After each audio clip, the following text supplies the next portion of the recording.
remember which country they met each other in. And I thought, this is typical for our mobile culture, where people meet, but the geography and the identities kind of are mismatched, and you have to have that moment of, where did I see you? Which country was it? East, West, Europe, United States? We spent hours together, and I drove him home. It took a while. Yeah, there you go.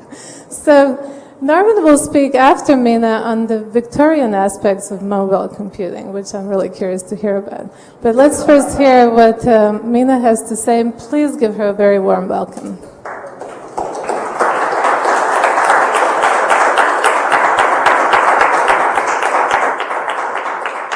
Thank you. Can you hear me? Can you hear me well? Yeah. Fine. Okay, so first a couple of words of introduction, and well, first of all, thanks to Victoria for inviting me, Victoria and the others, and I think it's really great to have the show here. I went immediately the first morning after arriving. I went to see it, and most of the works were up and running, and I think it was a really nice thing. So I'm going to provide a little context to that show, and also talk about some aspects from the Finnish perspective that might be interesting. But before that, I'd like to say a little about my context, where I come from in Finland. I'm a professor of interactive and multimedia communication at the Media Lab, University of Art and Design. And I've been there building an MA in new media curriculum, which is mostly about media design, but also about media art. So it's been very nice to hear about the developments here in the UCLA. The program as such is quite interesting because it involves a mix of very different background students, 1/3 maybe from engineering, software, and the rest from other, you name it, philosophy, architecture, art, design, etc. So that's one context, the educational context that I've been involved in, and the other one is actually a new development in Finland. There's an association called MCULT, Association for New Media Culture, that we set up last spring actually. And the aim of this association is to speed up a little the contacts and the communication between the different sectors, media art, technology development, and also business. And also, on the other hand, not only speed up but also slow down some of the hype and take a bigger look, a deeper look at things. This strange thing that is on the screen is one thing that I was involved in. It's actually still on show in Helsinki. I produced, in collaboration with some partners in Brussels and in Paris, a show of media art. Many of the artists from Finland that participate are actually the same as here. And the idea for this project was to give a boost or a push to some interesting people who had done work in media art. And maybe many of them hadn't really done it yet because the pull from the industry is so big in Finland, I guess also here. And relating to my talk, which will hopefully then link with what Norman will speak about, miniaturization. Let's see what happens. I will talk some words about the Finnish media art scene and some mobile aspects also. What happened with the screen? Yeah. Okay.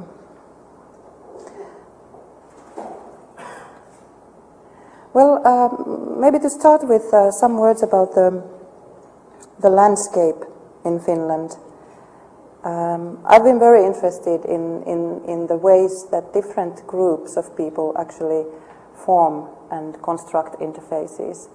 And the context that I'm involved in also gives a good view to that.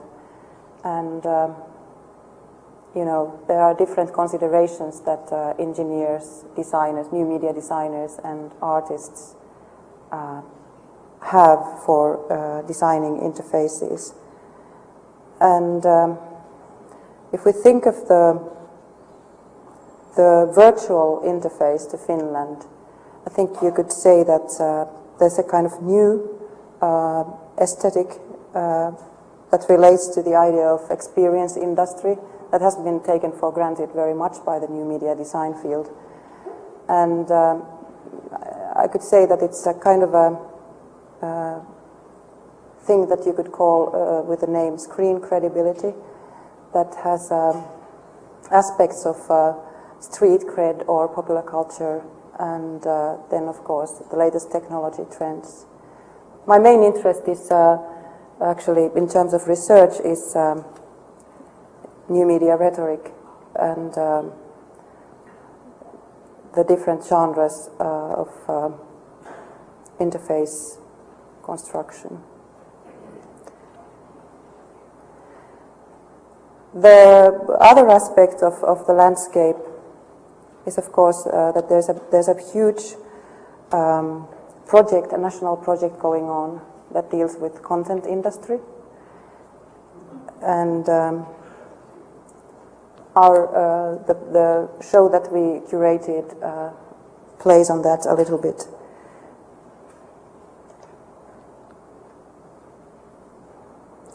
There was an interesting shift also in terms of rhetoric, because first the policymakers in ministries and on the government level, they started talking about the need for some culture industry. But very, very soon the word culture was erased and it was replaced with content, which is, I don't know if you have similar developments going on here. The development, I think, relates very much to the fact that culture industry or cultural content is seen too vague and also somehow tainted. And maybe the idea of cultural industry or cultural production doesn't include services and e-commerce, etc. But I think that in Finland, I had an interesting discussion today with the consulate people, and the opinion seemed to be that in Los Angeles there's no such big difference between the field of art, business and technology. I'm not sure that this is something maybe to take up later. But I think in Finland, at least the younger generation of artists, you know, they don't find it a big difference actually. So there are interesting crossovers, and well, maybe it would be interesting in terms of the exhibition here.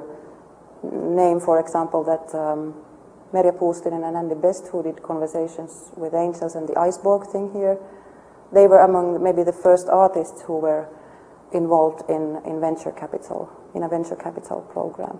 And there are venture capitalists who are also turning towards culture more and more. So I think it's, regarding the talk that we had today, I think it's, at least on a very small scale, the differences are being erased. I don't know if it's the same here.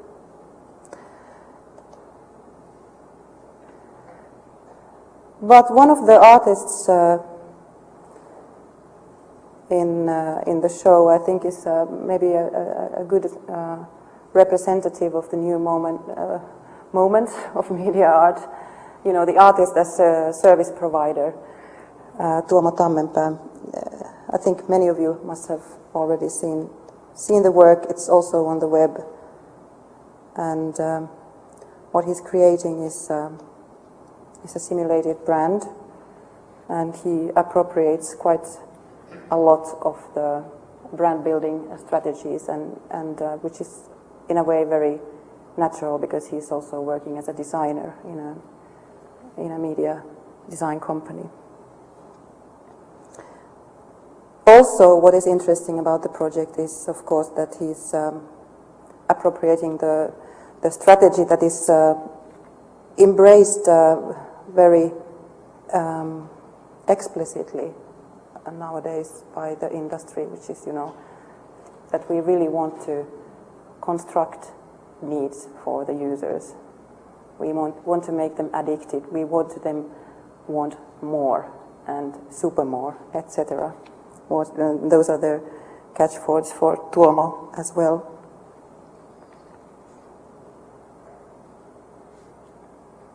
So it's an artwork that is pure design, you could say. About Finnish media art in general, I've been actually following the scene for a long time, starting from the days of video art, and I'm glad my colleague Erkki, also from Finland, is here. So maybe if there is time for discussion, maybe some further points will come up. But during the years, I've tried to somehow, at points summarize what's going on in media art. And in the early 90s, I made an anthology of video art. And in there, when I looked at the body of work that had been produced, there were some themes that emerged as maybe, typically Finnish. And one of them was a special relation to the forest. And it's quite interesting. Of course, Finns are very well known about their, or imagined, relation to nature. But in the video art, it was very, very clear. Within this, that day, it was a high-tech art. And having this high-tech medium in your disposal, the artist very often ran into forest and doing all kinds of deeds there that had a lot of angst and very interesting. I also thought that the aches was a kind of a central tool for this kind of heavy montage that was used by the artists, many of the artists, and the works also dealt with nature, and the relation to technology was actually very angstful. And for example, Markki Hakola, who was one of maybe the first better known media artists, also internationally, working mainly in video. Her works in '84, for example, she produced a performance, a high-tech performance with actually an opera with video and computer music. And the message seemed to be that the communication media is a disruptive force in society. And very often, there was this idea of information overflow and that people were led into, fragmentation and loss of subjectivity. So that was maybe the starting point. And after that, actually, a little over a year ago, I made another look what had happened since then. I wrote an article, and there I seemed to notice a kind of an archive fever in media art, an obsession with topics relating to loss, and also a kind of, a drive towards building different kinds of museal interfaces, archives, etc. And but even there, I would say that the tone of the works was nostalgic and dystopic.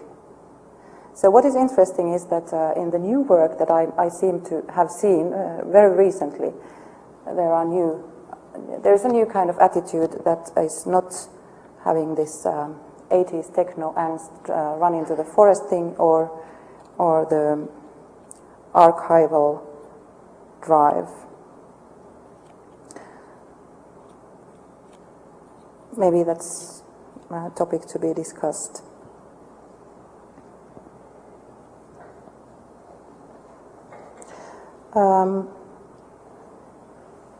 But there has been a certain obsession with memory, and I don't think that's actually a Finnish phenomenon as such.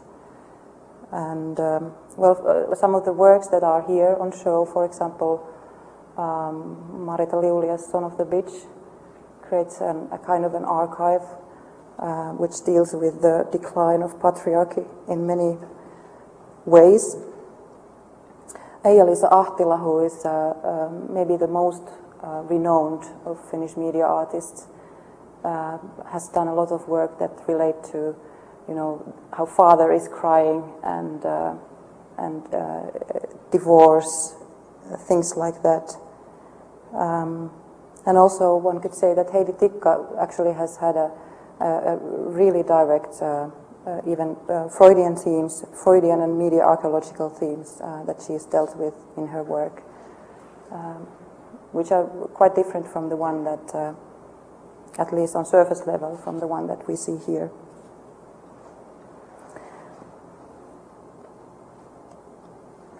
I think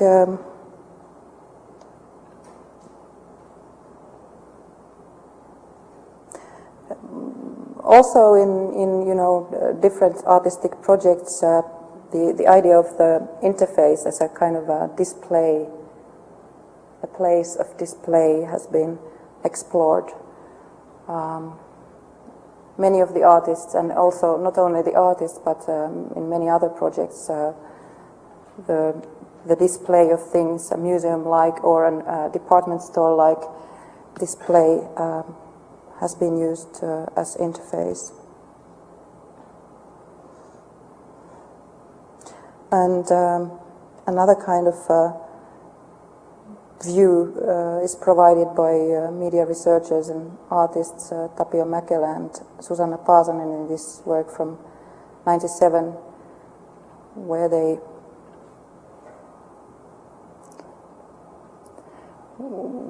look at some gendered and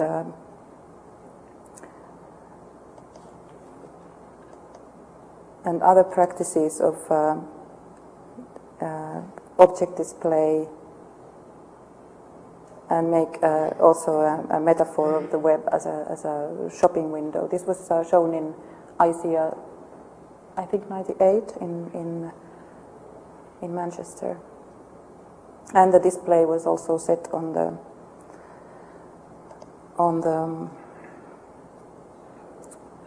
the street in a display window. So the themes they go through relate to different aspects of consumer culture, and they read it from post-colonial and gender studies perspectives. So I'm not going to go too much into the works because the time is limited. Also, actually, I think Andy Best and Merja Puustinen in their previous work dealt with the kind of a critical archive of they were looking at the discourses of the net and the promise of all good things happening on the net, and they unearthed fundamentalist and even racist archives from the web.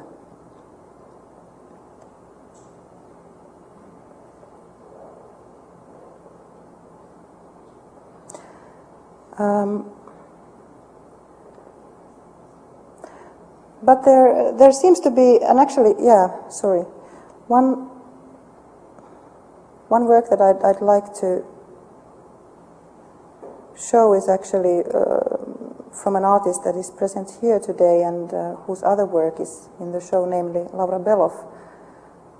And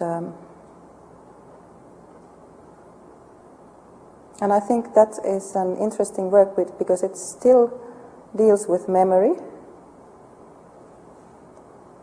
It's here, binary structures. This is right now on show in Brussels and Helsinki simultaneously. So I think this work is, it could be said that it kind of represents a shift from the nostalgic aspect of thinking about memory. And it also signals a thing that could be called upload, art as upload, or I don't have a final name for that yet, but it seems that it's a trend, especially in the Finnish works of recent times. And the work is actually a program structure, and it's a simulation of memory. And Laura, now you have to correct me if I use wrong words. It would be nice to hear your own presentation, actually. And how it works is that the audience is supposed to provide, well, all of the content mainly. Maybe the author has developed and put in something to start with. And the main thing is that the audience is supposed to upload personal data, memories, that then start circulating in this program structure. And the installation, is it in press? You have the installation images?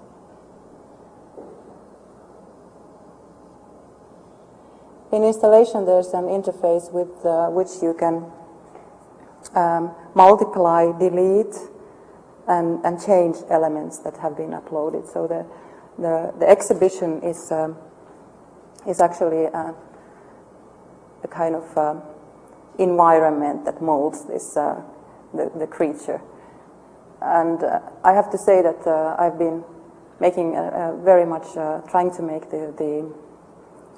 trying to get to know this creature while rebooting it in the exhibition, and it's I really like it a lot.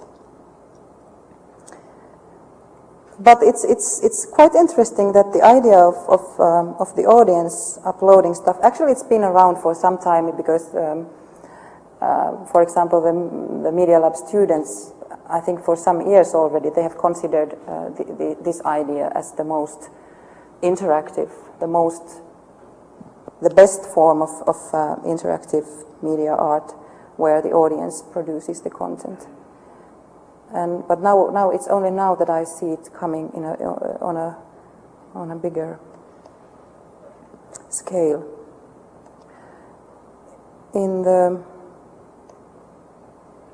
Helsinki show, for example, this is unfortunately only in Finnish, but and this is also a nice work because it's also a mobile phone work. It's called Street Memory, and it's a collection of stories that have been gathered from Helsinki citizens.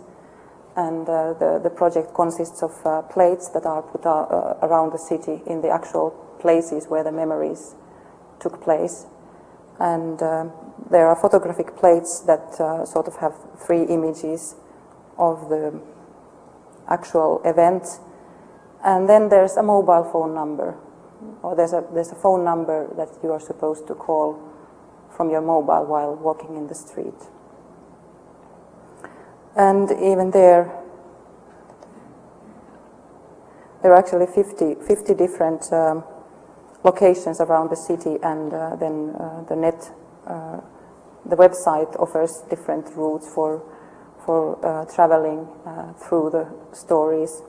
And in here also a central part is, please upload, please donate your story. So what happens when you call on the mobile? Well, yeah, there's actually the actual person recounts the memory that took place in the play. When you reach the spot, you call and you and then upload your memory through the cell phone? No. You don't upload through the cell phone in this case, but you can listen to the stories.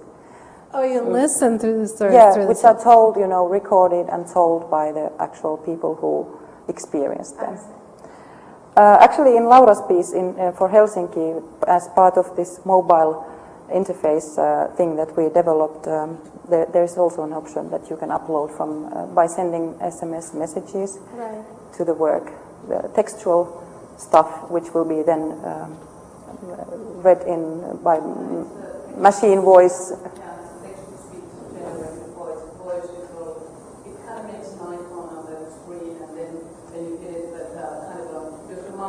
Implemented to be like a two-handed mouse, so you kind of turn the X and Y location by turning a kind of round pot.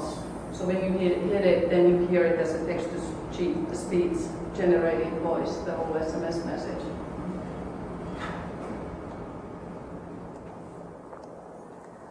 And here's another one that is also on show in Helsinki. It's by Jan-Erik Andersson, who has actually been active not so much in media art, but as installation and performance artist. And he created this worldwide chocolate heart, where chocolate hearts were exchanged between Helsinki and Brussels via the internet and a chocolate printer. And it was quite a nice event, I have to say. We spent 2 Saturdays. It's kind of a communion where people eat each other's faces. And finally we have the taste on the internet, as has been been awaited for such a long time. Minna, can you talk a little bit about the Cafe 9? And I will soon come to it. Is this part of the Cafe 9? Or? Not exactly. Yeah. Well, we used some of the bandwidth for video streaming, but this was part of the show, this continental content show, whatever. And, just one more example that is by Christian Simolin, whose work is here, another work, but in the work that is on the net and in Helsinki and Brussels, he's sort of, he's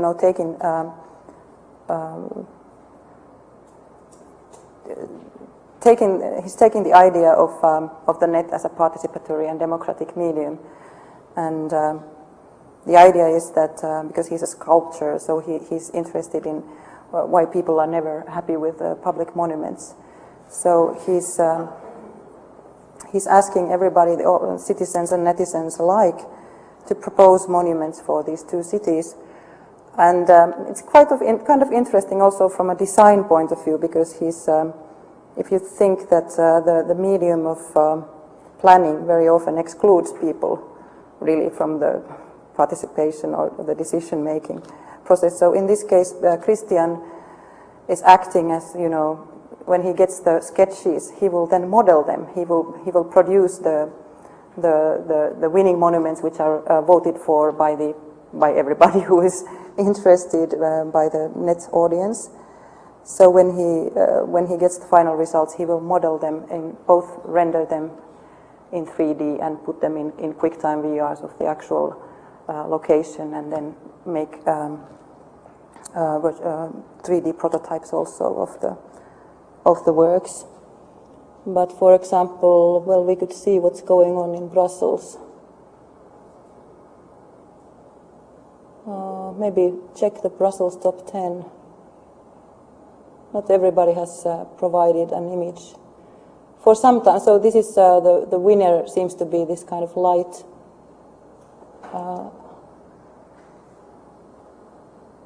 monument.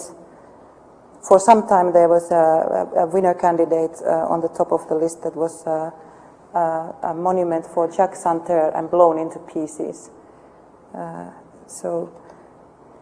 But it seems that the net audience in the end didn't wish it to take place. And a final one, I'm going to stop soon and let Norman widen the perspectives from Finland. Another one that actually also participates in this idea of upload and use audience participation is a project that it seems that it's now down the service, so I can't get the video stream. It's called 10th City and Share Life.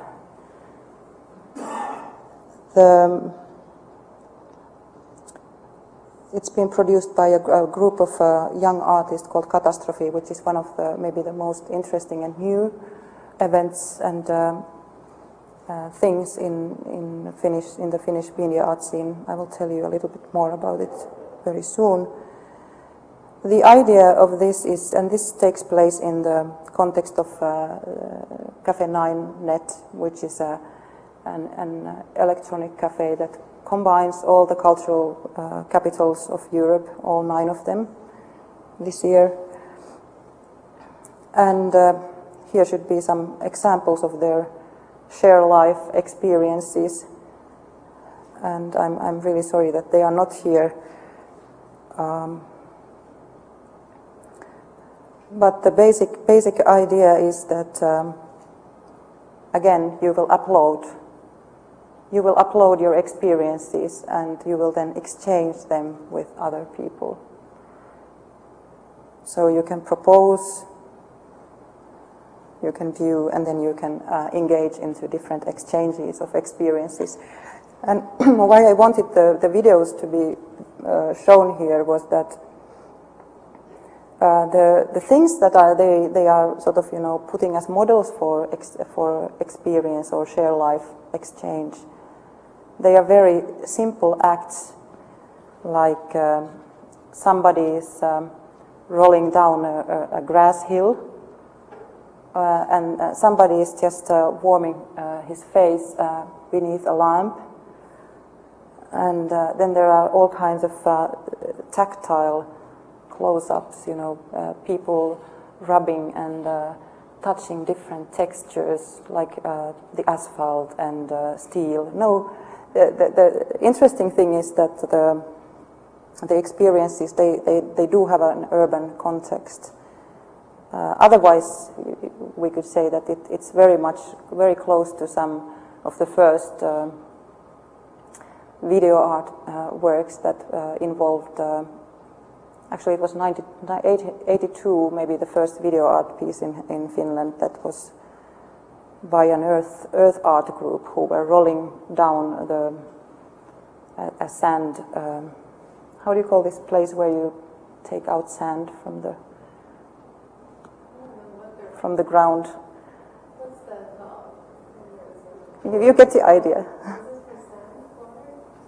So it was interesting to see the same act repeated in this experience exchange.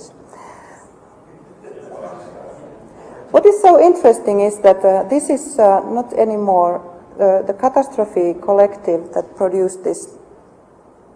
For example, they reacted very much against the elitism of media art, and they said that we don't want to have art that has a 1A4 conceptual explanation there, and they also, it seems, they don't consider technology at all political, and it's a kind of it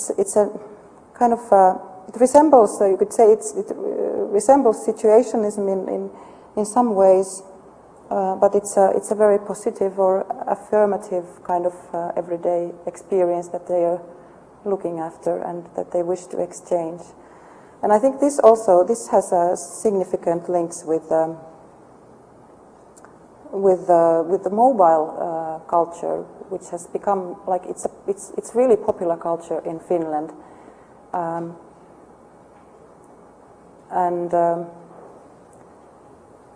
for example, the success of this short message thing has been incredible, and some things that are very typical of this mode of communication are that you're never say any nasty things over text messages. You only, it's a positive, it's a very nice, very cute also form of communication. And I think this might have something to do with it. And also the idea of exchanging experiences here and now, like I'm reading from a book, The City in Your Pocket, Birth of the Mobile Information Society, where a researcher from Helsinki University of Technology has done a lot of interviews with mobile phone users, mainly young people. So they say about, and of course maybe some of you have read about the mobile culture and its nomadic aspects and the birth of new urban tribes and how anti-authoritarian it is, etc. But this is how it's used, really. If I'm talking with a friend and a really weird-looking person comes along, I say right away that, hey, there's someone walking here who looks like this or that, wearing such and such. A guy is sitting next to me in a Okay, thanks. Where do we go?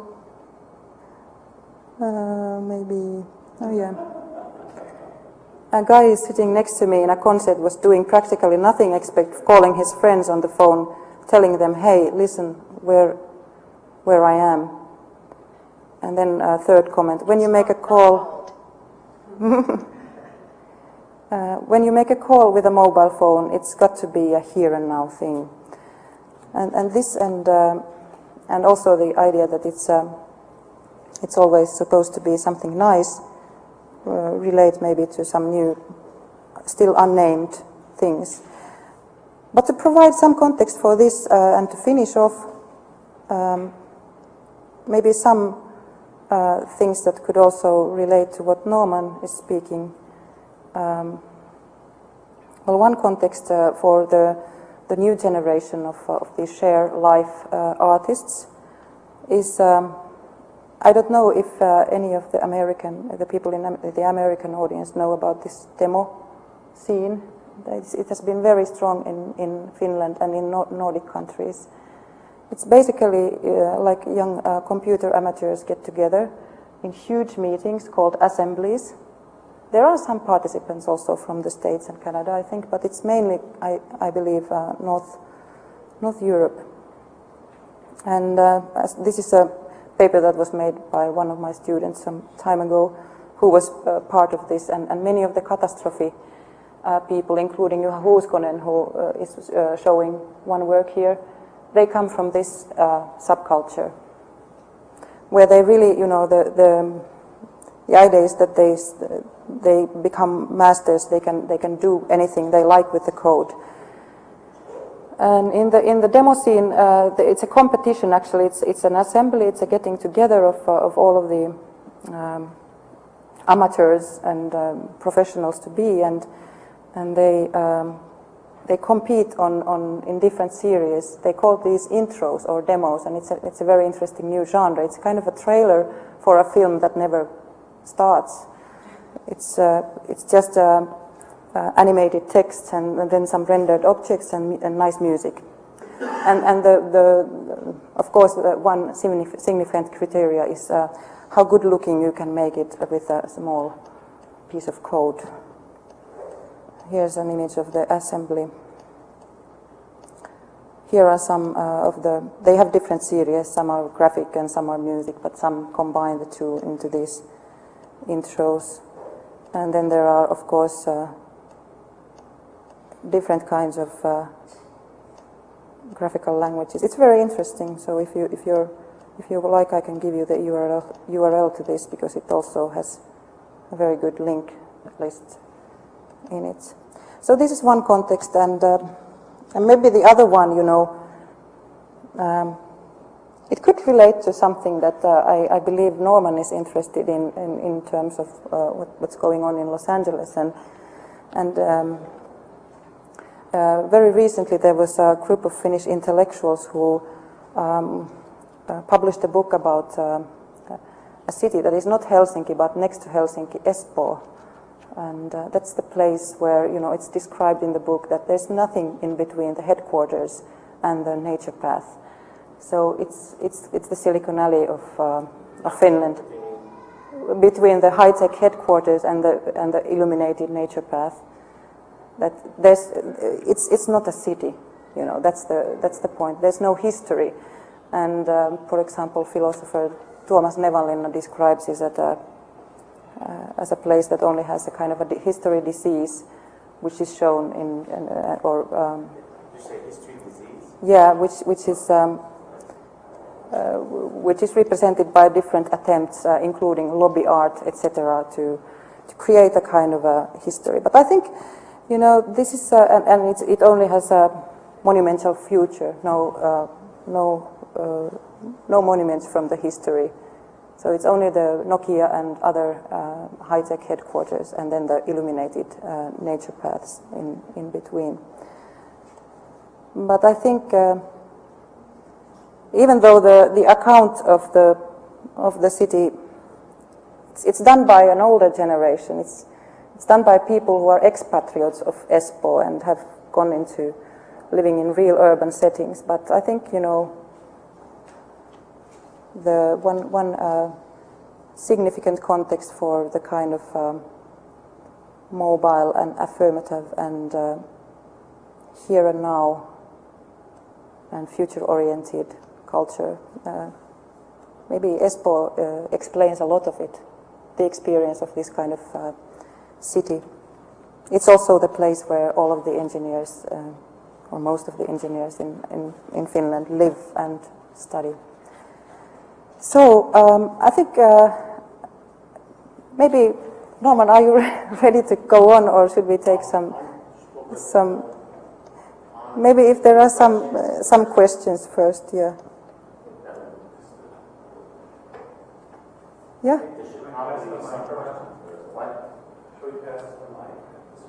Yeah, is the mic around? Have questions for a little while, then I'll talk for a time, and then we'll have lots of questions if anyone has a past object. Does anyone have any?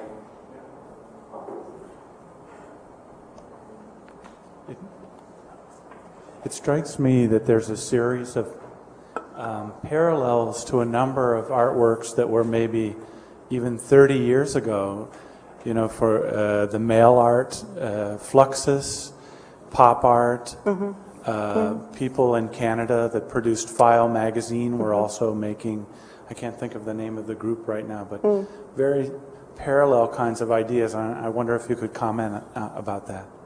Also, Joseph Boy's notion of social sculpture and how that might apply to this kind of environment. Actually, I was discussing that with someone yesterday. Yeah.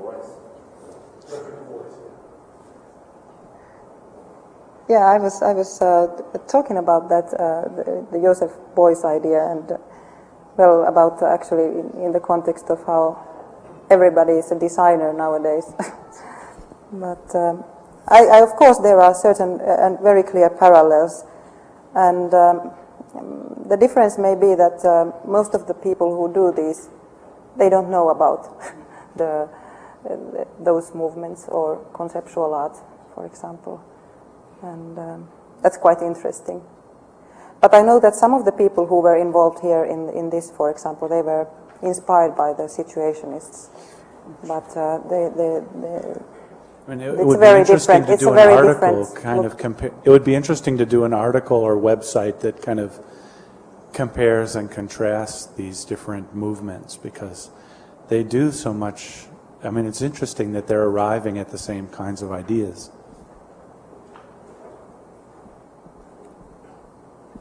Any other questions before Norman? So I recommend that you look at this 10 City Net thing later to see some of the One last video question, streams Minna. they have on the site. One last question. To go back to the very beginning when you were talking about startup companies and artists and going into IPs and so on and so forth. Can you talk what, in your opinion, that means? In other words, if you have an artist group who shift and get venture capitalists involved and become a company. What, in your opinion, does that mean? What is my opinion on that? Yeah, in your opinion. I think it's a very good thing. Why? Well, I personally, I don't think there's any gain in keeping these sectors so separate that they are. And it's a lot of work. I've looked at, for example, how much Merja Puustinen has really done a lot of work despite her artistic work, and still, you know, she has been studying really, you know, how to make business on the side. I don't think on the side of the art work, actually, which is an incredible amount of work. And in their case, it's the artists themselves who run the company. I don't think that's maybe the ideal way. But there are other people too, like Marita Liulia also is a very successful businesswoman, actually, and is now selling licenses to the States, for example. And why are you asking? I mean, Because I think it's really important in this new field that's emerging. There's really no economy. So you have basically the gallery system doesn't quite fit, and people are working in companies to support their artwork or at universities to support their artwork. But you very rarely see, and I actually haven't seen a successful example yet of a artist who creates their work into a company. What is it that you're selling, and where does service stop and your artwork begin, and does it start kind of blurring, or can the artwork itself be the company? In other words, what Merja is doing, are they doing a game out of their own artwork that becomes the company, or are they a company that use their skills as artists to serve others?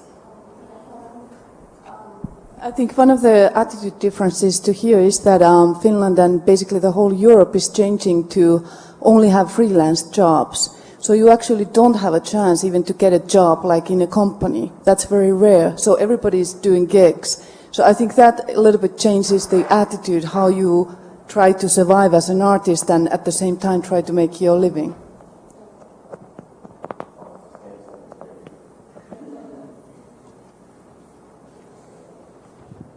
I think the way we, for example, when we put up this M-Cult, I think the idea was really to bring the sectors closer. And I really believe it is possible to build companies that still, you know, that there remains this, for example, I think Andy's and Merja's example is maybe the most striking because they do quite critical work. Making political provocations as bots. So, but I think mainly the interesting thing is that there are venture capitalists in Finland who are interested in the so-called culture, not only the so-called content aspect of new media.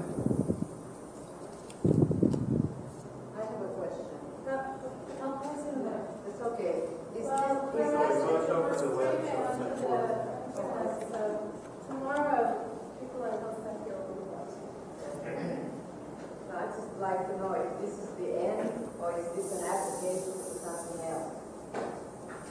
Is this an end in itself? You mean, is business an end? Is this the application for something else to come? Right. You mean, is art the end or business the end? What I'm watching right now. This is the interface. No, but this whole, but I've been listening the whole hour. Is this the end or is this the whole thing what you're talking about? Interfaces, an application for something else?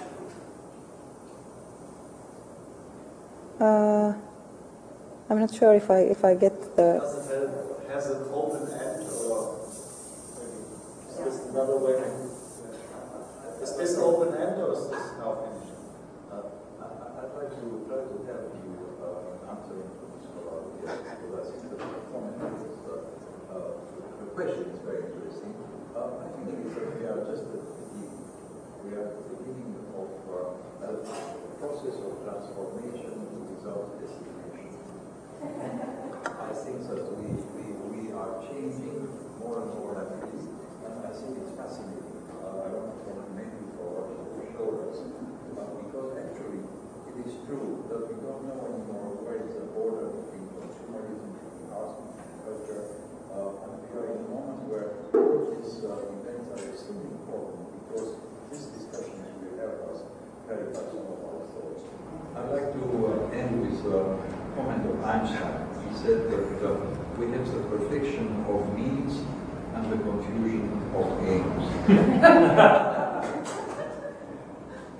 Yes, what are the means and ends, Norman? But I think the interesting thing is that maybe, if we think of the context of media art, is that for some of the earlier generations, it's been more, the context has been discourse, cultural critique, and discourses, Freudian discourses, cultural criticism, etc.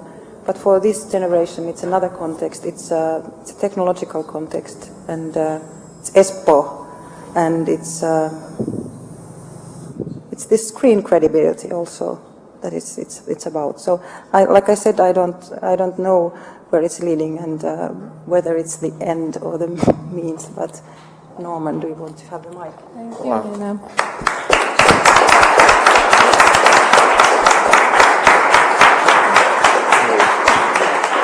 So, speaking of but now wireless, huh? end and beginning, there's probably no two cities that are more different than Helsinki and Los Angeles, and yet there's this strange attraction which proves that opposites attract. And Norman's going to talk about no destination. And is your talk called a Victorian? Well, actually, the title I went with was The Feudal Impulse in the Age of the Palm Pilot. Which I know sounds a little like the futile impulse, but I was thinking more. What was that thing Einstein said? Anyway, welcome Norman Klein. Hi.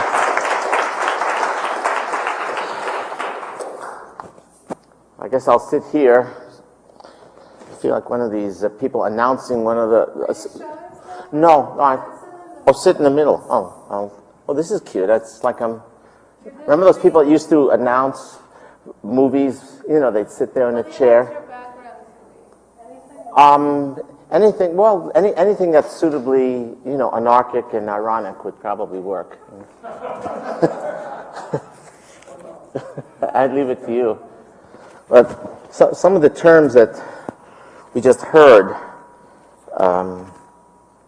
the notion of a digital Freudianism, the end of the topology we associate with Freud, and all the other people, Lacan, Klein, and a different Klein, Melanie, not me, loss of subjectivity, the archiving for memory, and so on.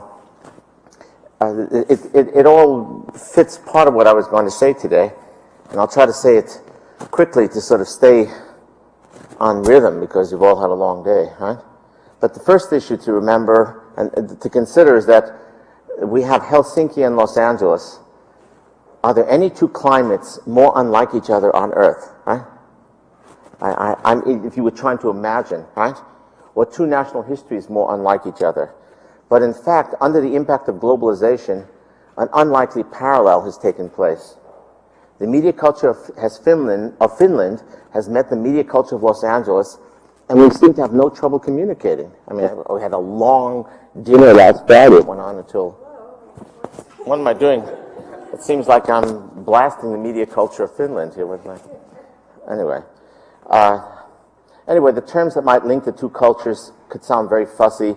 You look at various elements of the show, the terms like haptic and synesthetic for the child suckling on the shroud and Heidi Tika's mother, the ironies of surveillance in Pellinen and Company's aquarium, the pleasures of being watched, the psychiatric nostalgia in Laura Bellows' work and in SOB, scripted spaces as sci-fi Pilgrim's Progress in Iceborg, spaces, transfer of identity, scrambling of identity in the Mirror Show or an aquarium, the perversity of cybernetic capitalism. It's just exhausting. You know, these terms exhaust you because you're orbiting and you seem to never land. Well, we want to find some common base to begin a discourse. You know, my belief is that postmodernism ended 11 years ago, along with the 20th century. So I don't think those terms help us very much. We need them for assistance, but they don't really screw in the light bulb for us anymore. In fact, when people ask me for a summary of this moment, I say, well, it may not be deep, but it's shallow and wide. Right? And out of that, we have to generate paradox, sort of endlessly shallow and wide, right? Well, so we could talk about historical references going back, installation art, net activism, game theory, and so on. But I'd rather try something a little odder. I decided to just jump the track lately and try odder things, even for me, odder things, right? So what does a show like this suggest about the phenomenology of global media, where it's heading? I'm obsessed by that problem now. I think I have some guesses that might at least generate discussion, at least concentrate on paradoxes. We want to rebuild the paradoxes that the old so-called deep culture had, and the shallow and wide culture seems to have difficulty quite locating, maybe because the medication is working so well, or maybe because we're on cable and we're comfortable. Whatever the illusion is, but the fact is, of course, it's not true. One, the collapse of the oldest psychiatric model of identity. Maybe collapse is too strong a word, maybe erosion, disappearance, whatever you favor. The ergonomic comfort that miniaturized space offers. So easy. I call it easy. I've even called it ergonomic fascism, speaking about the United States. I don't claim to be an expert on Helsinki. I leave you to discuss that. The struggle to locate introspective narratives in a civilization where interior spaces have been practically colonized, and so easily, without a struggle. So let's start in 1893 and then go forward. In 1893, the historian Henry Adams thought he saw the future while visiting the Great Exposition in Chicago. He saw it in particular through the engine of the electrical dynamo.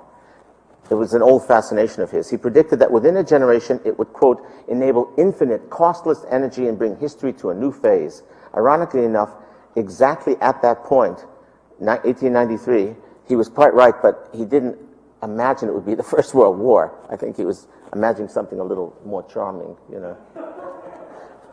Though he was a rather cynical person, but I think that was beyond him. In the same sense, we now predict infinitely costless memory or data. Data 2000 versus energy 1900. Of course, in Adams' day, industry was growing ever more massive in great steel and glass shells. In ours, it's shrinking in its spaces and functions, even toward the microscopic. For his world, by the 1930s, the master-planned industrial nation-state served as a realization of this dynamo. For us, after 2000, something much, much smaller is coming, more like a cybernetic miniaturized feudalism, very diffuse compared to Adams' industrial era. But we should remember how Adams misread the dynamo's special power. Nothing in the end is cost-free, not if it involves trillions of dollars of capital investment. What then will the computer dynamos of the next generation bring? At least from the point of view of art discussion, discourse, we won't be able to save the world tonight. It's just Monday, and tomorrow is the election is being determined anyway. So I guess maybe on Wednesday we'll try to save the world. But a few obvious issues. One, the inversion of public and private, which is discussed a lot. Let's simply examine that briefly in LA terms, let's say. 1955, you see the junction of two freeways. It takes on a military importance. It resembles a cement crucifix. For helicopters above that spot, it marks the site where a shopping center will be built. Very important. Like a well-lit army barracks, it helps you spot the cash registers from the parking lot. You didn't know exactly where to shop. By 1990, this militant walled shopping center has spilled onto the surrounding streets. In the same sense, Louis XIV makes certain that Versailles had no walls around it to show the world how absolutely he was loved by his subjects. Right? Then as now, an imaginary victory was supposed to be at hand. Now we'll go to 2010. We may as well, because time flies, right? Web speed, right? We can imagine the inversion one step further. The Versailles-like shopping mall has been shrunken down to the scale of the Palm Pilot. The suburbanized tourist city can be worn like jewelry, like a fashion accessory. Like Salvadoran immigrants living in two countries at once, the shopper's body has been translocalized. That's, by the way, the interesting term. They don't say transnational, because you live in two neighborhoods. You live in your neighborhood in Salvador, and then you go back to MacArthur Park in Los Angeles. You don't live in two countries. So they actually have a term translocal, and apparently San Salvador is beginning to look like the San Fernando Valley, right? And MacArthur Park is surely beginning to look like El Salvador, in a certain way. So what does that mean? I mean, it's strange. My parents came from Hungary, but they didn't fly back. You know what I mean? They were gone. When they arrived, they were gone. You know what I mean? They never went back for 70 years or something. Anyway, so the shopper's body also is translocalized, but into what? Cybernetics, feedback systems. It makes us one with nowhere. What does this mean? Identity is not fragmented in Freudian or Lacanian terms. It is dispersed like pollen. It's very strange to be dispersed like pollen. You're spammed. Your identity is spammed, right? Or you have a body made for you, right? Special, you choose your body and then you can't recognize yourself when it's done, right? At the same time, urban media culture, it maybe from Helsinki to Los Angeles, he said, my God, that's a long way, right? Is transplanted indoors, like hanging plants that cannot handle the weather, right? So here we are, right? We're living where? We're like potted plants, in a certain way. We can't help it, Or maybe we're living beyond weather, like a permanent night or permanent day, but without walls. The city returns to its roots in a way in the 12th century as the Borg, a walled town inside a feudal economy. It drifts toward electronic feudalism or some kind of new Baroque or whatever it is. Maybe a Renaissance, maybe postmodernism is shall we say, modernist Renaissance, and now we're going into Baroque. Maybe that's what happened. Yeah. We pretend to fast forward again to 2010 because it's so easy. We have the technology, right? The inversion is even more complete. The ever more massive industrial era has converted to an even more microscopic cyber civilization, and it came so smoothly compared to the ghastly roar of the railroad economy. It's an ergonomic fascism, consensus instead of democracy, remote control as the illusion of control. You now have 950,000 channels, and all of them are uninteresting. But you keep circling the channels continuously because you have mute, and you can jump, that kind of thing. Now, if you return to 1890, many symphony halls, even pubs, are massive enough to contain thousands of people at once. In Philadelphia, the contrast to the massiveness, the Baker Street Bazaar has a moving mirror, 25,000 square feet, a single painting. A single painting, 25,000 square feet. A panorama of the Mammoth Cave of Kentucky is 6 miles long in some sort of painted version. It's very strange. And all to scale. Everything had to be to scale. Nothing could be miniaturized. Everything had to dwarf you. Meanwhile, outside, industrial strikes, everywhere. Think of this moment today, right?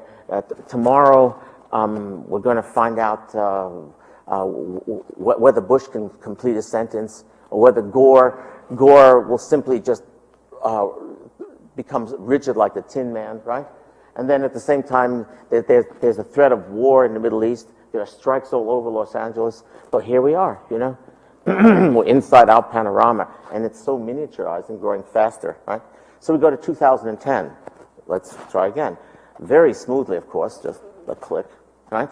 The tourist entertainment economy has achieved an easy listening, ergonomic police state with an odd effect on intimacy and what used to be called unconscious process.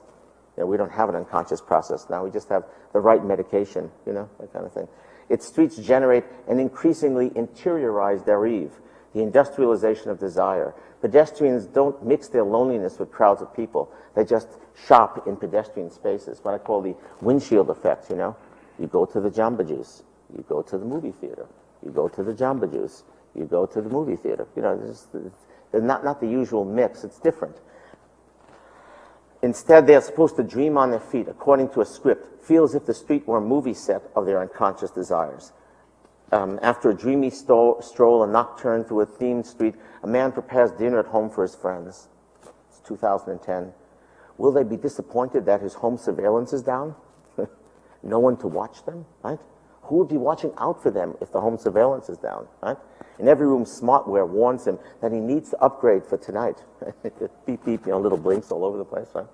Maybe it's 2015, might be that, His smartened apartment feels like a nun praying for his soul, a very asexual nun, right? A very asexual program. He decides that this is as far as he'd go. He wouldn't have any smartware injected under his skin. That much invasion he couldn't live with. I had this cute quote from Rilke, but I think I'll skip that because you're talking about the soul and how we're puppets in our soul and so forth, the loss of the unconscious. Anyway, and then in 1913, we have to remember Joyce, Proust, Woolf, Kafka, Mann, Apollinaire Pound, all publishing masterworks of modern literature. At the same time that Sorel and Mussolini and Marinetti are leaping from anarchism toward right-wing nationalism, the integration of the interior space wrought by the railroad economy and the last of the Balkan Wars. So we almost forget, right, how far we've traveled by not traveling at all in a certain way. Or the classic radio line, you never leave, you only arrive, that kind of thing. And how do we identify the signs of internal alienation? And in our economy, what Freudian symptoms should we look for? What sort of patients should we study? What sort of novel or film should we make, Has anyone next door to you recently lost all their sensation on their right side, like some of Freud's patients, like Dora, right? Oh, well, Laura's version of Dora is somewhat different. Just move from chair to chair, that kind of thing. Do we have any symbolist heroes lately who went into the backyard and drifted into a hole and found their second identity? I don't think that's going to happen anymore, In the kitchen, if someone has something on the boil, sparked a Proustian bout of involuntary memory, and suddenly, you smell something cooking and you remember your grandmother and, you just sort of disappear into 7 volumes. It's not going to happen anymore. So what symptoms should we look for? In this show, we witness the absence of symptoms, the painting over a blank space, because that's what the digital economy does. How indeed shall we simulate models of the mind that at least achieve something that the old theories of the unconscious used to provide? No nostalgia, absolutely no nostalgia. This isn't the worst possible world, but it certainly is a mess. And at least it's our mess, I mean, it better be half full because we intend to live in it, that sort of thing. I suppose that Matrix 2 or 3 will help Neo find a psychic utopia. But fundamentally, I think it's only a one-film movie, right? And in the Matrix, as you remember, he has 2 choices, and they're both uninhabitable. And one is comforting, and one is completely hopeless and dead. Intimacy is difficult to express, as well as political community, as well as engagement to national politics. I mean, is this supposed to be the most important election of the last 40 years? Apparently that's true. I wouldn't even know. I mean, I've lived in the last 40 years, and I've never seen more neutrality in this country about this coming election. I think it's more important to find out what pizza you want to order than what president you're voting for, and it's extraordinary. Even the sense of interior pain seems to be difficult to discuss, especially since your HMO doesn't give you any time to talk to anybody, that kind of thing. So what of 19th century models like repression, displacement, projection, hysteria? I think that's what the show is playing against, this sort of absence and the need to rediscover some way to discuss our loss of identity, our crise de conscience, dissolving subject. We're slipping away like gas. We will not meet our doppelganger. Doppelganger, when you met your double, one of you would die. And now if you meet your double, it's just someone on email. It's just someone. It's like a chat line, that kind of thing. Instead, we suffer from an ergonomic lack of depression, of hysteria, except according to our medication. No Jekyll and Hyde doubles are drifting inside us, more like an imaginary flea, a small body and a faint hum, slipping into our air and nesting. The new mobile phones, the new bots, the new Palm Pilots. And instead, signals of growing paranoia are evident nonetheless. I mean, I see a lot of anxious people. I look at their faces. They look very nervous to me. Yeah, they don't look relaxed at all. And I think they have something like an unconscious because they're sapient bipeds and they're anxious, that kind of thing. Most likely, the paranoia points toward a very diffuse political anger, transnational, translocal, unfixed, except in gruesome ethnic warlord cleansings and more signals of the continual collapse of the railroad nation state. And election 2000, which is, as we know, according to Governor Bush, not subliminal, inimitable, right? If you know about that, his inability, even the potential next president can't say the word sublimate. He can't sublimate. He can't even utter the word. It doesn't exist. How do we describe our sense of unease, right? As artists, at least. What would we tell a resurrected Freud, Bion, or Lacan? Let us imagine a patient in 2010, right? And see what happens to him. He's kind of a Zelig patient, right? He keeps assuming the identity of whoever passes him, whoever it is he becomes. Right? He can't remember where he meant to go from minute to minute. He keeps updating his Palm Pilot and leaving notes, right? But his memory seems to belong to whoever comes by as if he had no outer layer left. He has become a tourist inside his own body, as if a colonial war were going on inside him, run by various search engines and insurance companies. He fantasizes that he belongs to a clan that's dying out during the Middle Ages. Wherever he turns, he senses overlapping authority.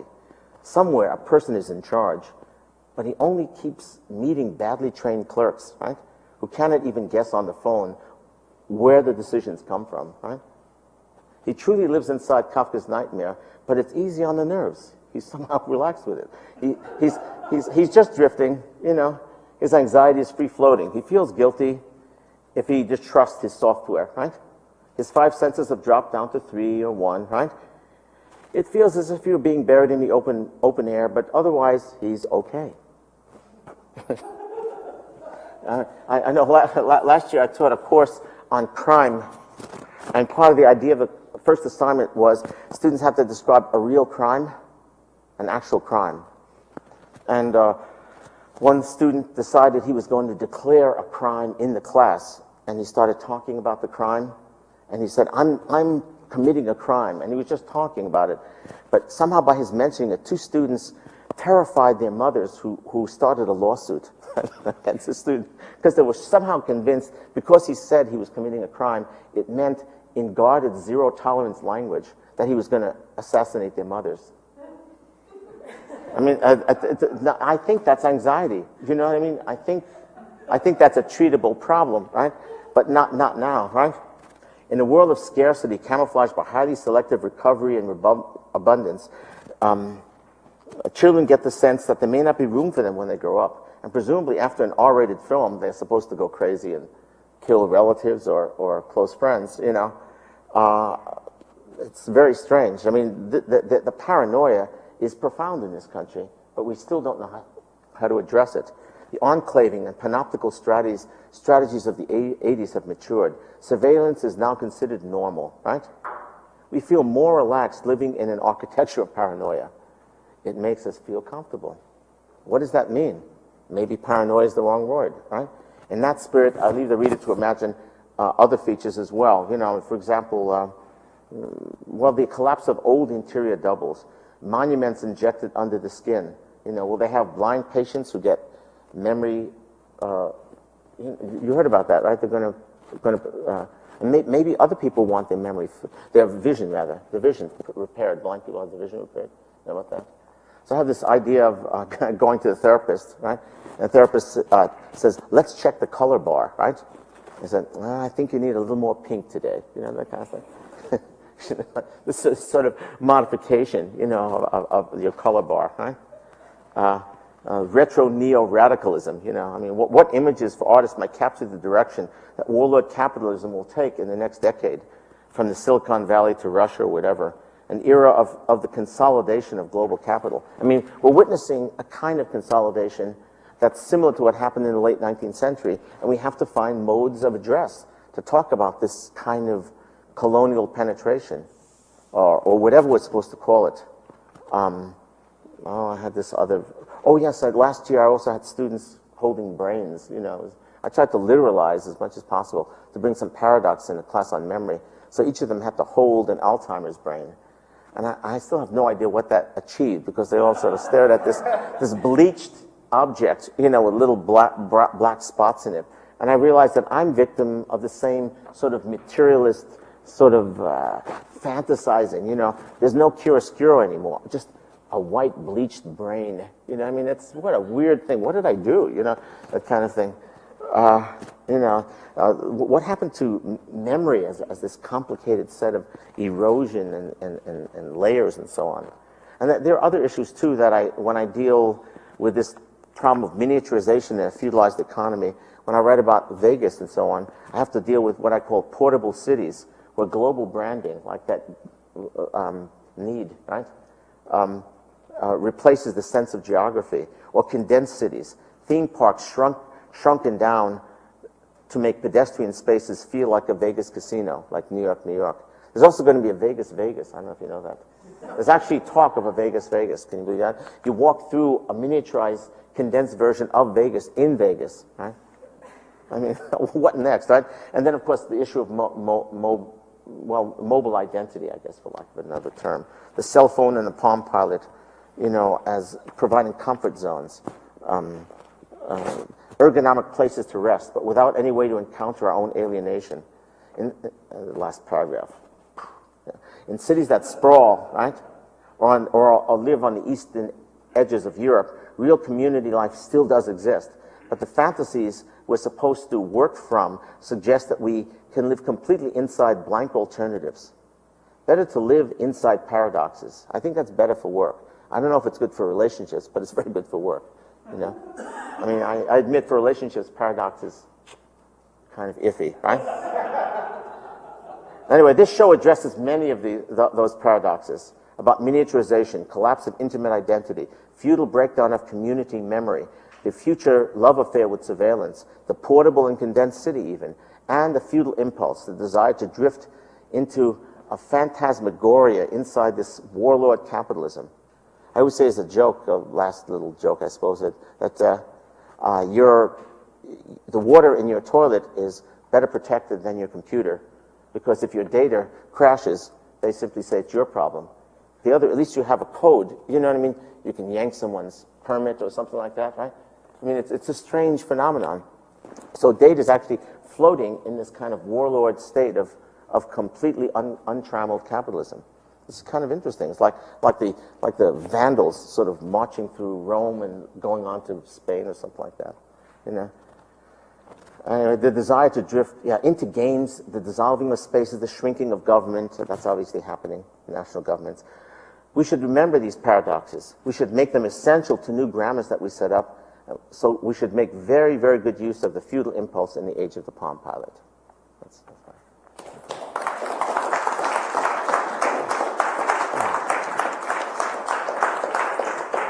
Oh, it stayed, huh? Huh.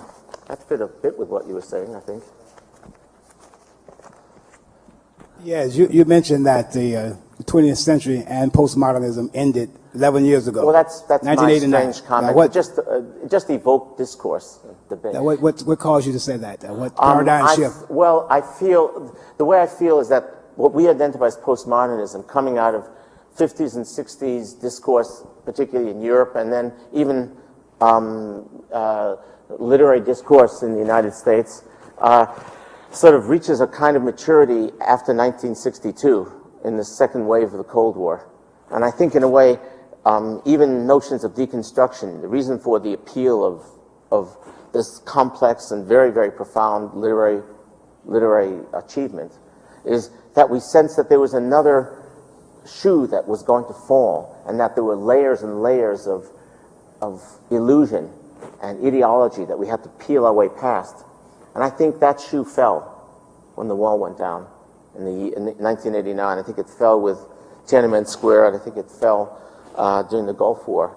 And I think now we're actually not in that place. I mean, a classic distinction might be, let's say, the notion of simulation. It was so popular in the 80s coming out of Baudrillard.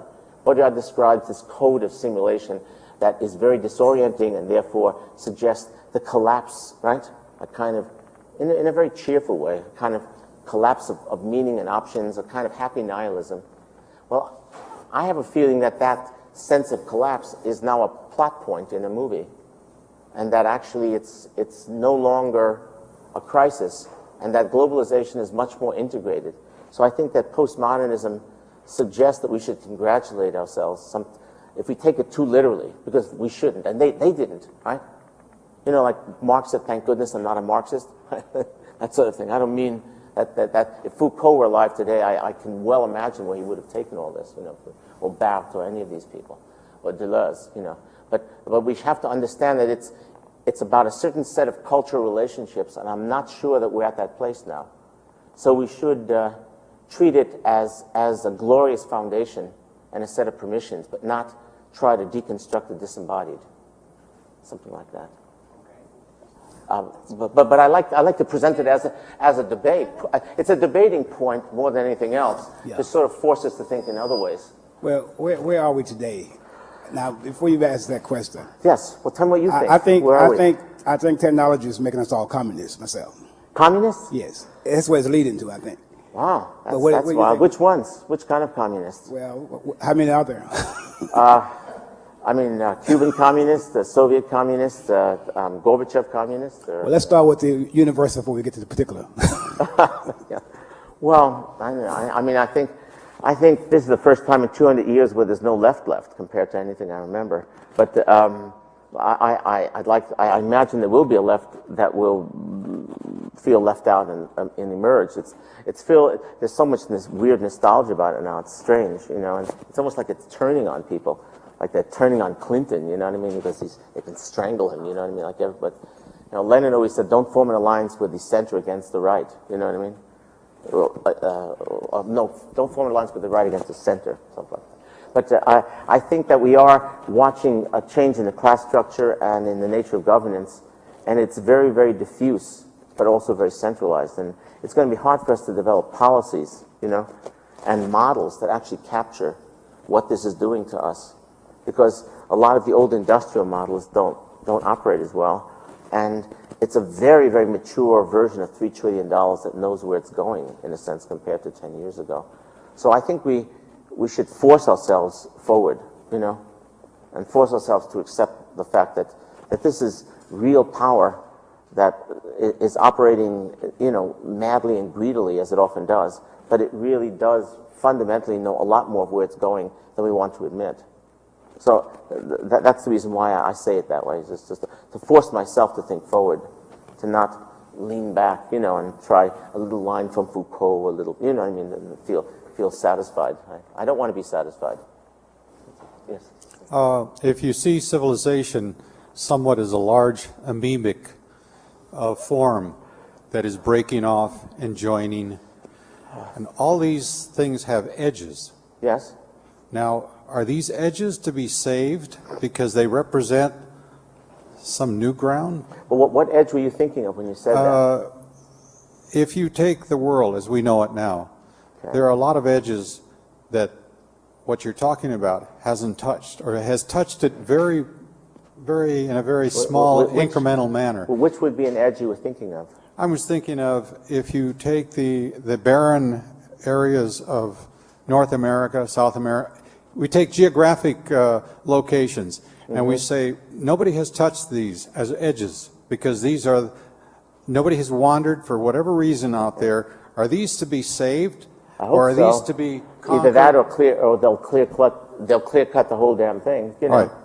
Either that, or they'll turn it into a desert. In fact, they are turning parts of these barren areas literally into barren areas, aren't they? Well, is this something we want to preserve? The ecological crisis about, is that what you mean, that we have to? Is this something we want to preserve? Well, of course, certainly. I mean, if we don't preserve, I mean, part of the joke is that in this new form of capitalism, the ecology and jobs are pitted against each other. What has to be done in terms of real policy, real regional planning, is to split that apart and separate the jobs from the trees, and then literally the forest from the trees. And I think that as long as the ruthless industries have a chance to say, well, you'll lose so many jobs if you cut down this part of the ecology will lose. So what has to be done first is not so much a war to save that place, but a war to separate, right, the human from the content of the planet. And until that happens, I worry. I think there won't be much left. The second part of this. Do you agree? I don't know if that makes sense to you. Yes. Is some years ago there was a group of scientists, poets, and engineers who gathered together to try to find a solution for the storage of nuclear waste. And they were talking about a nuclear priesthood. A nuclear priesthood? A nuclear priesthood. Wow. And it was a group of people who would devote the rest of their lives to shielding everybody else to keep away from this. In other words, wow. we have material that's got half-life of 100,000 years, and so we have to deal with it. And they found out that the nuclear sign of radiation danger was not easily recognizable. So that was the artists or the communicators' method.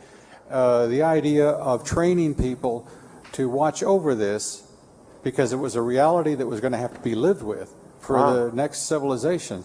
Sounds like a science fiction story. No, but it's real. It's true. So is there a nuclear priesthood? No, I don't know. One of the I think it's tough enough living a whole life without a whole lifetime without sex, but knowing that you're being slowly eaten up by radiation. One of the engineers coined this term. Wow. Because of the dedication that would be necessary. I'm being ironic because obviously it's going to take very dedicated people to achieve this, and there is something about this triumphal capitalism that doesn't allow us to really. The industrial state, however ruthless it was, and the 20th century was incredibly ruthless, right? I mean, the 21st century has a long way to go to even equal it. Let's hope it doesn't, right? But one thing it did well is it master planned, sometimes disastrously, but it could make a regional plan. This new economy is very, very, very difficult for master planning, except these economic blocks, but they don't seem to master plan very well either. So I am worried about any regional plan that exists is going to be more difficult now than ever before, and I'm concerned. Even the regional plans for Los Angeles, I mean, the traffic in the freeways is slowing down 1 minute a year. If you're driving 2 or 3 freeways to work and you're driving a few minutes more, just multiply that in about 5 years. There is practically no master plan at all. No regional plan at all. What are we going to do? Just sleep in our cars, get better CD players? I mean, what's the story going to be? I mean, it's quite maddening. So it's from the very local level to the international level. And I mean, the European crisis of the euro this week is once again, I mean, the Europeans thought they had a head start. They're just stymied, right? It seems to me. I'm just guessing. I'm looking at the European for some support on this. But, I think we have this broad crisis about all forms of regional planning. So I see a problem. You don't have to go to work anymore. Everybody can work from home. Sure, of course. Yeah, like the plumber, Yes, why not? You program your computer to do all Well, I suspect maybe Finland's farther along in that. And in Los Angeles, people still, I mean, the percentage of people who will be doing that is small. It might reach 5 or 10%. I just don't see it going beyond that. Yes, but then the other crisis is after people spend 6 hours staring at the screen, they want to just hug a tree or kiss a building. They run out in the street. So then the traffic gets worse at night. Do you know what I mean? Because people can't stay at the screen. So there's actually a reverse spin, a kind of Gothic revival for cities. Maybe you would like to do it without a car. Maybe you would just like to go for a walk or a run. Oh, fine. You might meet some other human being you can talk to. Oh, yes, that would be interesting. That would be unusual. But at least if you spend some time watching a highway and you see in the daytime same amount of cars passing this direction as they do this direction, You could wonder why people are not exchanging home workspace. And a lot of times when I see, when I see cars next to each other, I have the image of big animals grazing, you know, I mean, I mean, maybe we should set up better horns, you know, we could actually begin to say hello or something like that. Hi. Yeah. I'm a musician and a performer, so I really love to come to things that you do because you're a stupendously wonderful performer. Okay. And I guess I would kind of, you know, just I was thinking off the top of my head here that you're sort of a cross between Sinclair Lewis, Steve Martin, and Ralph Nader, something like that. I see. And it's curious. That means if I run for office, I'm bound to lose, right? But just about the only passion in this election, of course, is with Ralph Nader, however small that is. I mean, and he has a kind of nostalgic kind of, we got to go back to the environment and back to basics, and you're kind of quite the other way. But one of the things I wanted to just sort of focus on your subjectivity for a moment, because it seems to me that there is a lot of critique in what you say. I mean, because you deliver it in such a scintillating and disarming and humorous way, in fact, it almost has more power, as you doubtless know, or you wouldn't do it. I mean, I'll give you a couple of just quick examples. You know, San Salvador starting to look like San Fernando and vice versa. We are all becoming like potted plants. We just go back and forth between the theater and the Jamba Juice. You know, when you meet your doppelganger now, it's just like something you'll do on email. You know, symbols of broad paranoia are everywhere. People are very nervous. We're all going to be like Zelig-like patients. I could go on and on, obviously. Yes. But you deliver all of this not in some kind of Elmer Gantry style, but quite the opposite. That is, there seems to be very little indignation, which I would argue is actually a rather postmodern trait. That there's a kind of humor, I'm a postmodern hangover. Yeah, I'm saying. Yeah, I think holdover. Yes, I think you're 11 years hungover. But anyway, yeah, I'm 11 years hungover from hanging over. And I teach sound design class, and I wish all my students could have been here tonight because again, it's reading a transcript simply, if one were not here, of what you said would have a very, very different impact from actually hearing you deliver what you say. Yes. And you know, you're a person who actually, I think, believes that sound, I mean, is still actually, it matters in how we, yes. And of course, in our culture, for the most part, it's not particularly important. It seems particularly important. My question really is, and I'm getting to it here slowly, yeah, that's fine. Is how, you know, do you see yourself as engaged in critique? Yes. Because you said, you know, oh, well, I'm not looking to the past, I'm not sentimental, I'm cheerful, right. I just want to move forward. But there is, I believe, underneath a kind of righteous indignation in a lot that you say, and I think, you know, you have to come clean about that at some level. Yes. Absolutely. Otherwise, I'm going to go home very nervous tonight. Yes, yeah, and how much more nervousness do we need, right? Yeah, no, I'm an aging old new lefty, obviously.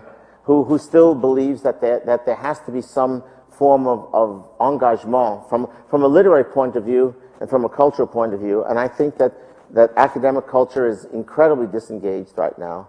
I think it's institutionally dropped the ball and so busy trying to protect its little territories that it hasn't really done the body of work that could have been done. And I'd like to imagine it's still possible. And I certainly think that there's a crisis of distribution in culture. There are many areas that are coming up. And I feel in a way that in the 1990s, the academic culture should have set itself up better in the internet phenomenon. And now if this Palm Pilot phenomenon, like little creatures spawning from underneath the monitor, you know, and taking over your body in your living room and so forth, I think I hope this time the people in cultural work actually attack it more. And I would like to imagine that some political policies can emerge rather than simply complaints. I mean, all the people I know from the left, from my generation, all they do is just sit and snarl, you know?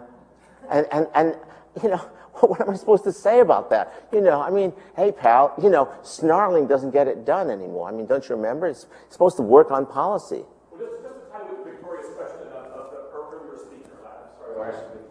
Yes.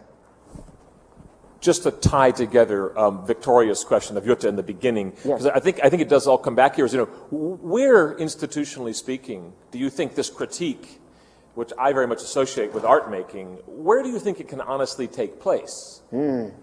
Well, I think one issue I think is that within this is just my impression, but I guess you want me to come clean, as you say, right?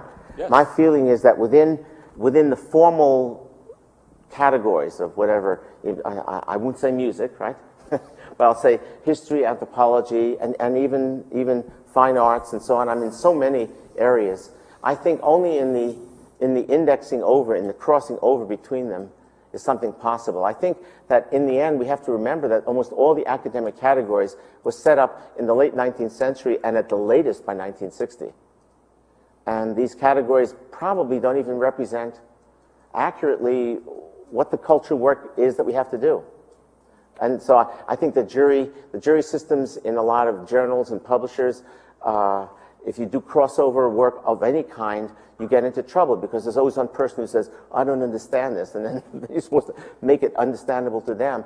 And I think we're probably going to have not interdisciplinary, but multiple discipline people to come out and actually invent new options. I think we can be moderns again. In other words, I think that the crisis we're facing, I know it's half empty. Believe me, I know it's half empty. I look at my bank account, I know it's half empty. You know what I mean? I look at my mail. That's not a problem. Half empty is easy to locate, right? But I think we have to be happy hostages too, right? We have to say, this is a chance, you know, we look at the Russians of the 20s and we're in awe, right? Laboratory art, as they called it, and so on. Well, they lived on turnips and potatoes, basically, if they had even that. I mean, it was... we forget, you know, how modest it has to be also. This obsession with finished sometimes troubles me. I sometimes say to people, why don't we just begin and not worry about finishing?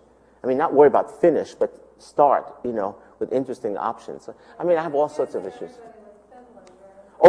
Yeah, I didn't mean finish. To complete. The word finish, as you know, is an old term from the history of art, you know, going back to the 1880s and 90s. In fact, there was a big trial about art and finish, the Whistler trial, the famous trial where Burne-Jones. Yeah, I have to be careful. Yeah, I accidentally, you know, tripped the cord there. I didn't mean that. I stepped in it, and I often do, you know. I'd just like to end by saying Norman teaches a class here this quarter called Simulated Worlds. Last year, I think it was in the winter, he taught a class on memory, and that's when he was referring to holding the brain. He actually went to the Brain Mapping Center, brought people from there here. We brought out a chair of psychology department, Daniel Schachter, to speak to the students. We talked to computer scientists about computer memory, etc. So the whole idea of looking at memory from the memory of architecture, and of course Norman is very well known with his book, History of Forgetting, from architecture to psychology to medicine to computer science to design, to me was just phenomenal. It was just an amazing spectrum that is so important for anybody that's working with digital technologies to consider. So I think it's very appropriate what you're saying, that there really needs to be this cross-pollination, and that's where it will happen. And I really commend you on that. If it opens up a little bit more, if people provide enough support. For example, many people who train across fields, as you know, they can't get their scholarships, they can't. I mean, there are a lot of very practical things called survival that while we're talking about, you know, theory high and low, survival does matter. That's why these entrepreneurs who are able to survive and produce art, you know, and we have to try to set up a chance for a spectrum of survival for more engaged work. And if it's not done in places like Southern California, I really don't know where it's going to happen. So Thank you, Norman.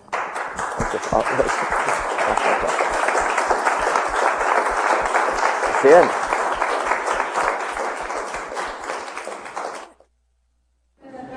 Just actually curious, was the 4 o'clock on your Mac, is that what time it is in Finland? It's 4 a.m., so you gotta give her a hand. It's like 5 a.m. in Finland right now.